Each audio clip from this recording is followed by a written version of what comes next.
Thank you for the translation organization. In Delhi. Parlantes?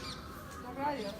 Sí, ahí continuando, él sabe, yo le encargué que aquí tenemos para vender.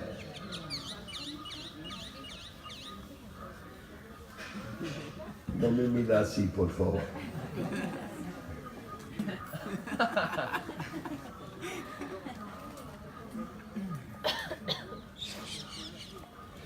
So, Krishna, he plays in his different leelas so many roles.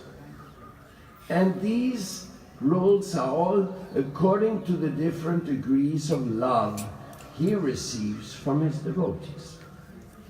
He receives so much love from his devotees, and these relationships which the Lord has with his devotees, they are our life and soul. They make Vrindavan what Vrindavan is, a holy town, where everybody says Radhe Radhe, Jai Gopal, Jai Sri Krishna. A very special place. Now,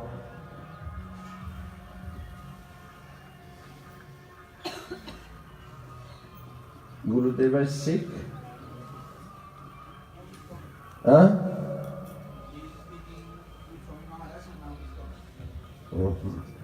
Because he has the book we are reading. Huh?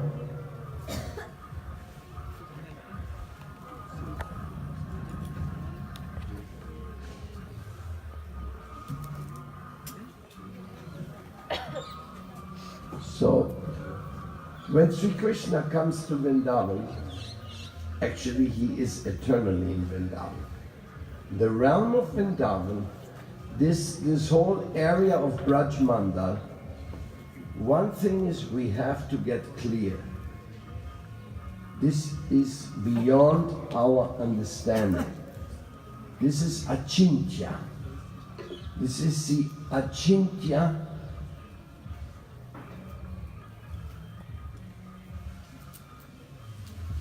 The Achintya means inconceivable. You cannot imagine what it really is. What is Krishna's land? Just like you cannot fathom the creation. You cannot imagine the end of this creation. And when you hear from the Vedas that this material cosmos is one-fourth of the total creation, then you can imagine that 1/4 means the total creation of the infinite Lord is something very, very, very vast. But can you understand that? It's not understandable. It's beyond. That's why we call the Lord Achintya. He's inconceivable. As soon as you want to conceive him, he escapes from in your fist. That's what the Jnanis try to do. That's what the scientists try to do. They say, okay, Krishna appeared in India. What is the archaeological evidence? What is the literature about it? They go at everything, they approach empirically. And this empiric thinking is a kind of madness. Because empiric thinking means you have an empiric basis. But we do not have an empiric basis. The basis of life is the soul, and the soul is transcendental. And the soul of the universe is the Lord of the universe, is beyond all imagination. So if there is a soul, if there is something which gives life to this world, to this Mother Earth, if there is life in the river, in the mountain, anything like that, if there is, well, then it is not understandable by reason. You cannot capture it. You cannot you cannot take it into the laboratory and Swamiji, come, the seats are for the Swamis here. Come please.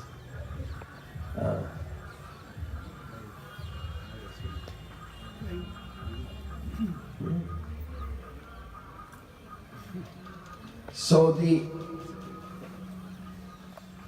understanding of this cosmos, when we talk about Krishna, Krishna is the divine supreme reality, and you are also a divine spiritual reality. Yes, in that sense, you are part of Krishna. Could you please stop coming here all the time? This you do before the class, otherwise it just become a disturbance. 50 people running for and back like the Grand Central Station. And I'm supposed to think about philosophy and talk about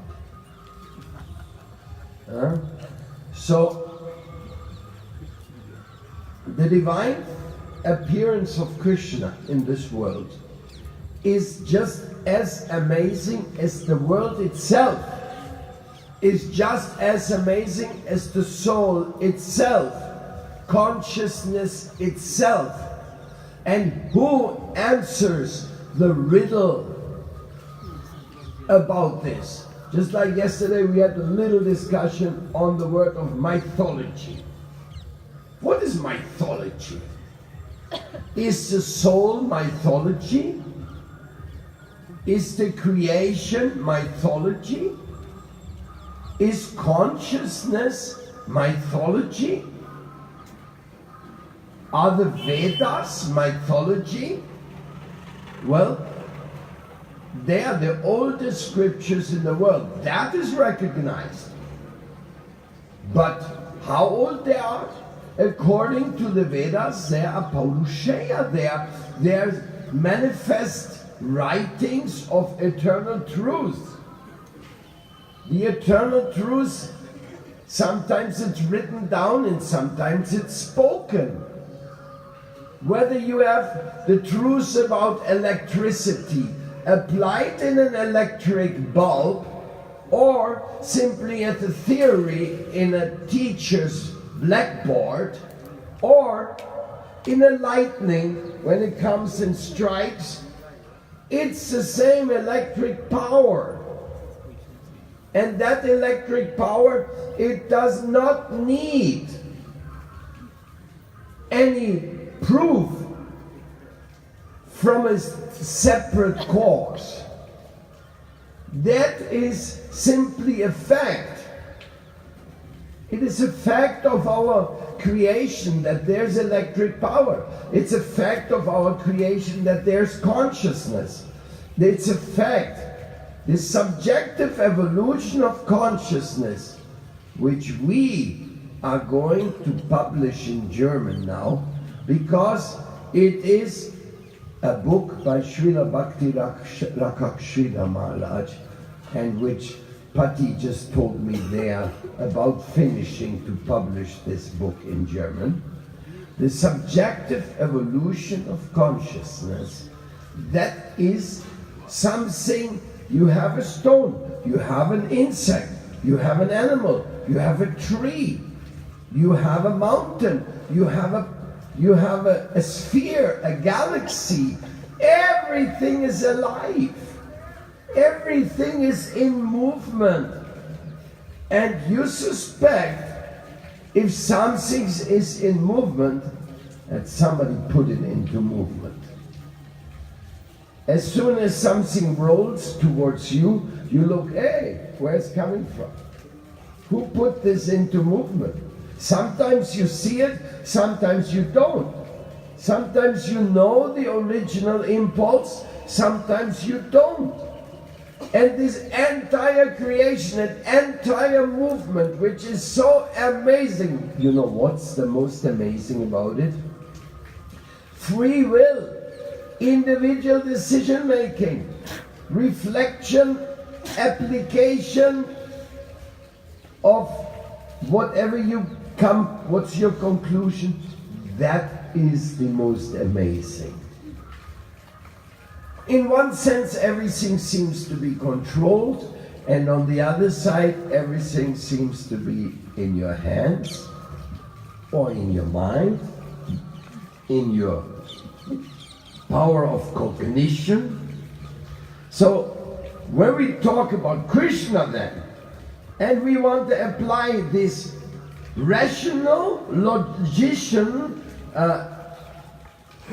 thought system of Gyan, we will fail. We must fail. It's not meant to be that way. It's not meant to work that way. It's a totally different thing. And that different thing is love.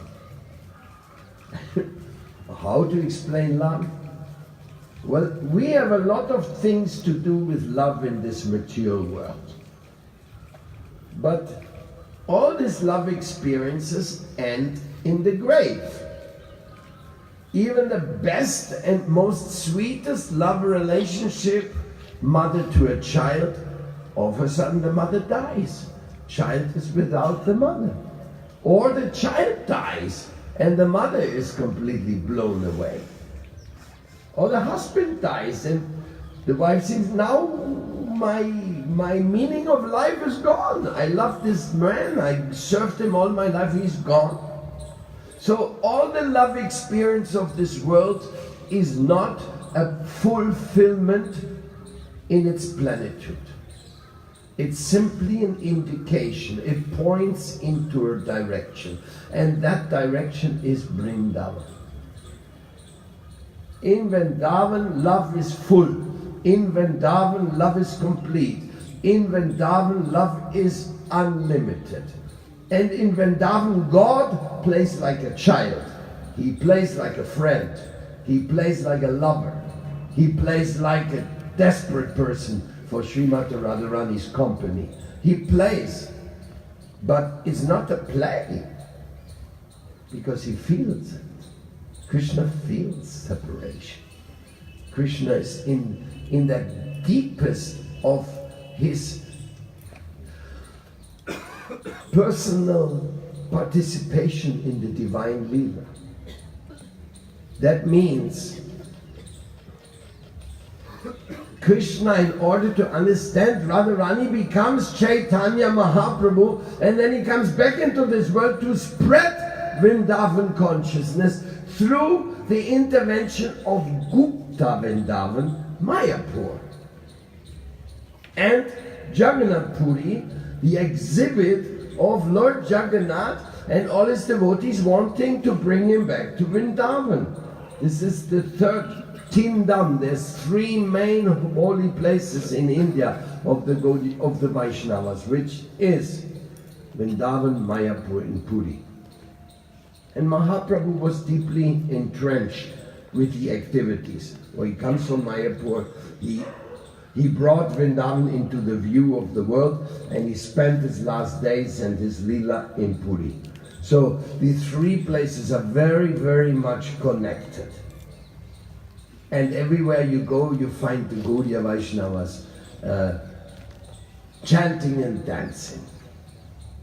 But not only in those three places, they have gone all over the world.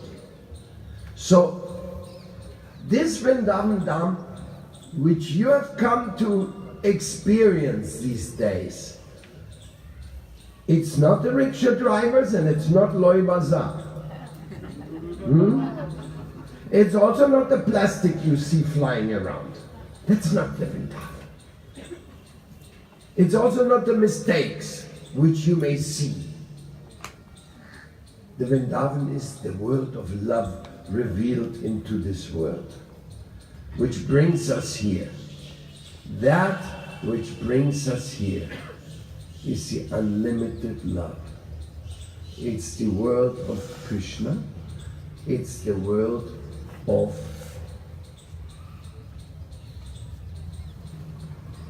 our our spiritual teachers, because the spiritual teachers, they have no business in this world. Their only activities or their only thing they have to do is igniting love for Krishna in the people in this world. So therefore, they come with the Holy Scriptures in their hands to give to everybody in this world what they have received. Now I request Gurudeva Atulananda to start his reading of the book we are studying these days, because I just wanted you not to try to understand Vrindavan mechanically, not to try to understand Vrindavan rationally, not to try to understand Vrindavan with material suspicion. There's a saying, suspicion leads to suspension. If you're too suspicious, then you will not be accepted. So Vrindavan is to put the dust of Vrindavan, the Braj Raj, on your head and to chant the names of the Lord, your prayers from the deep, deep down in the heart. Now we have 20 minutes left for the reading of Gurudeva Atulananda and then questions.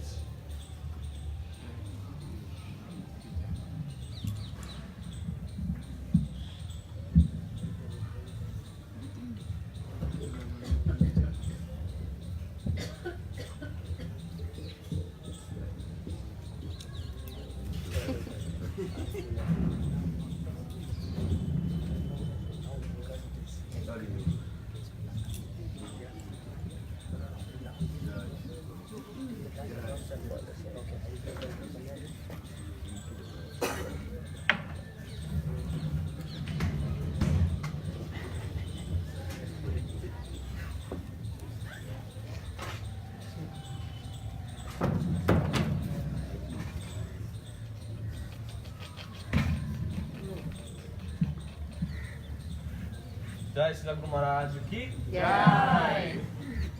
Acharya Jai.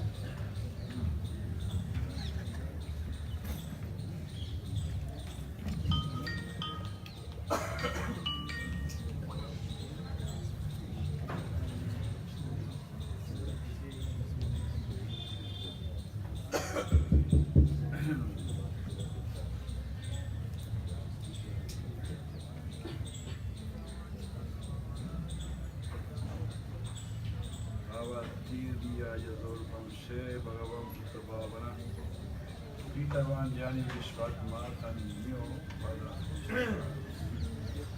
The Super Soul, the Supreme Personality of God, Sri Krishna, because of the cosmic manifestation, appears in the dynasty of Yadu.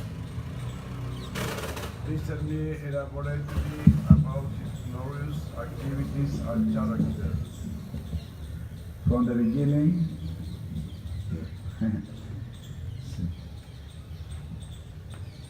to the end of his life.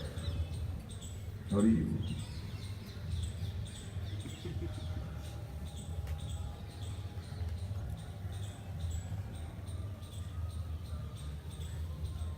Bhagavan Bhuta Bhavana Kitavan Avati Ejadovan She Bhagavan Bhuta Bhavana.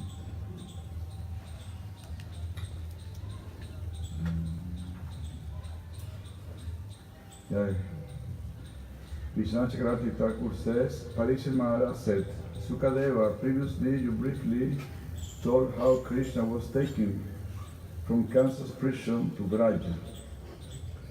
But you did not explain everything in that description. O Muni, you described it in only 2 verses. Now I pray that you will describe this incident in many verses. Jai. So this is the nature of Krishna Lila, that devotees, they want to know more and more. In the beginning of Srimad Bhagavatam, the sages are asking Sutta Goswami, please tell us everything again. Vayantu Navitripyama. Navitripyama means we are not fully satisfied. Now our hunger increases. That's the idea, that we will need Krishna more and more until we will feel a lobha, great necessity of Krishna. Now we live many lives, thousands and millions of lives without Krishna. The idea now is that we will not be able to be even 1 second without Krishna. That's the idea. Yugayitani meshena chaksusatra visayitam sunyayitam jagat sarvam govinda virahyaname. The full universe is void without Krishna. So the only important thing in the universe is Krishna. If you have Krishna, you have everything. As Srila Maharaj said, in one point you may have everything. In Krishna is everything. Prabhupada also, he was saying, Sri Krishna is like going to the supermarket. There you will find everything that you need.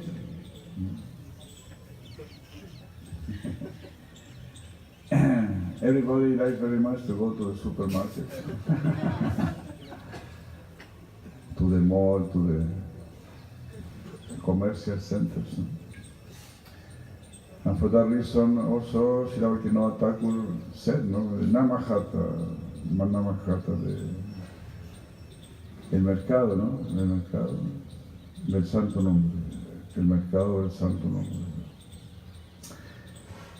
You will find everything there, everything that you need for your perfection in life. The holy name of the Lord will provide everything. The holy name of the Lord, He will give us the temples, prasadam, books, deities, good association, service, understanding of the philosophy of the world. Everything, because this name is Purna. Purna means complete. So with the name of Krishna we have everything. Without everything becomes void. So in this material world we have a lot of things, but we feel void. That's Krishna's mercy.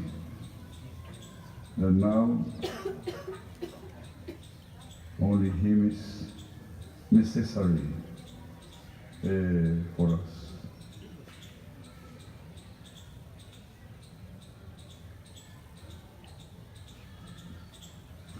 Bhagavan Bhuta Bhavana.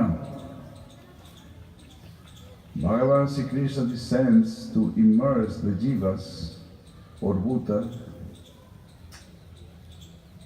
in prema Haribol. This is a real goal for all of us. Prema.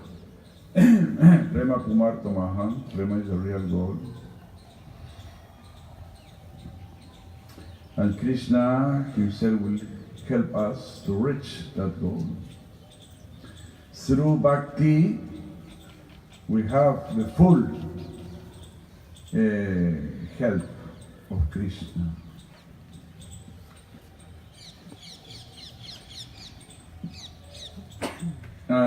It is like if you have a child, a son. If you have a son, a daughter, you want them to be like you. No? Fathers don't want his boys to remain always like babies, because they must grow and they must develop qualities, capacities. So in the same way, Krishna, he is Ananda, he is Prema, he is Bhav, he is the personality of emotions, of love. So that is our real profession, activity. We must be like him. That's the idea.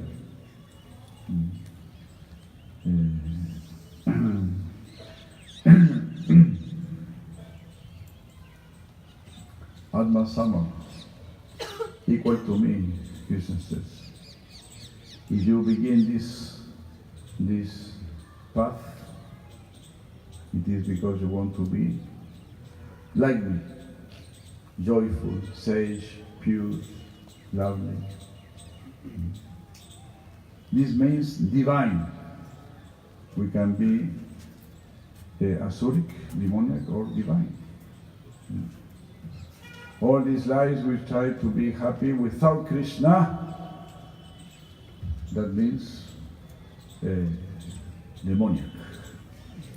With no Krishna, demoniac. Krishna, if you cry for Krishna, then you are sadhu. As soon you cry for Krishna, you are sadhu. Sadhureva samantarya. He is calling me. So I will go immediately, especially in Kali Yuga. Mahaprabhu said, no one is calling me in Kali Yuga. So if someone calls me, I can attend him. I have time, a lot of time.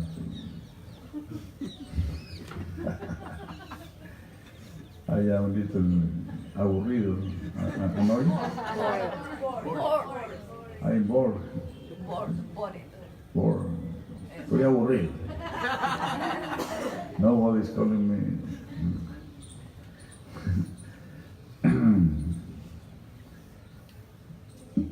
So if you call, Krishna very happily will attend.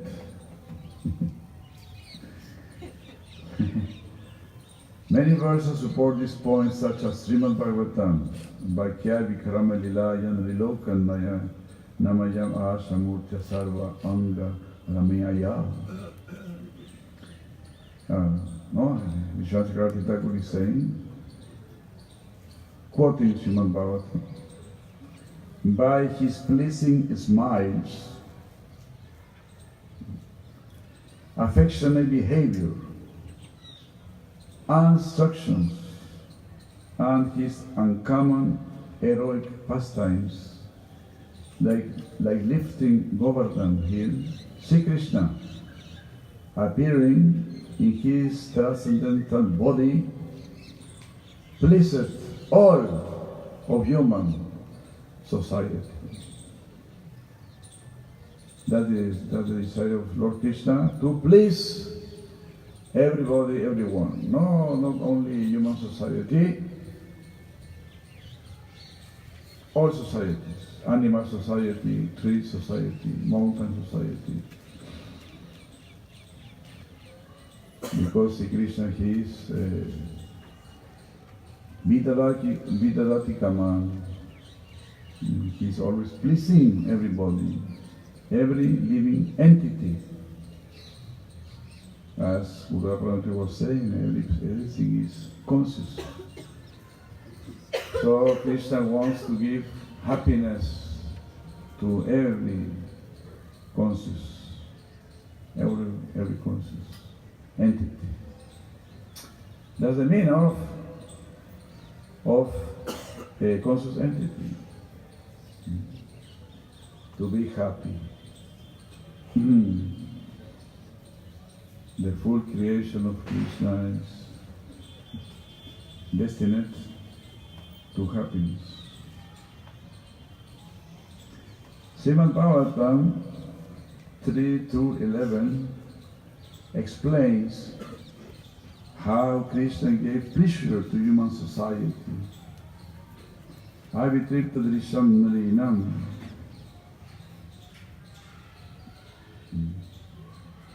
By revealing his beautiful, all-attractive form.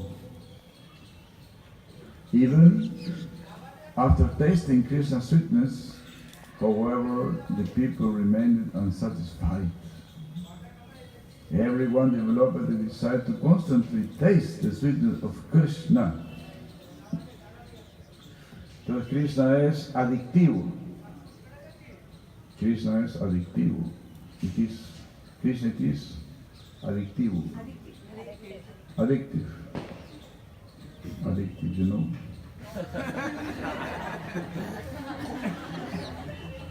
So we are very fortunate. You must only take some little taste from Krishna, and you will become addicted to Krishna. No, as Srila Rupa Goswami said, very famous verse, no, if you want to enjoy this material world, don't go to the banks of Yamuna River. It's very, very dangerous.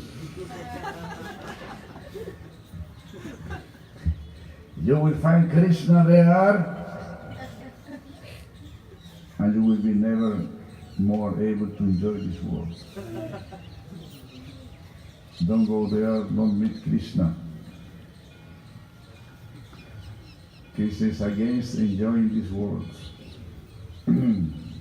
But he is too much inclined to you enjoy the spiritual world forever in a very, very deep way. Srimad Bhagavatam 11:1-6 says, Jamurtya lokalavan nirmukya lochanandarinam. The sweetness of Krishna's beauty stills the functions of all the senses. Haribu. The eyes no longer decide to see any other form. No, Arjuna, 11th chapter of Bhagavad Gita, he saw the whole universe. No, you can see scientists they are crazy trying to see the universe with these telescopes, no great telescopes. And they want to see, I want to see. No? But Arjuna, he saw the whole universe. And he said, no, please, I don't want to see this anymore. Please show me your Saumya Vapu, your so beautiful form.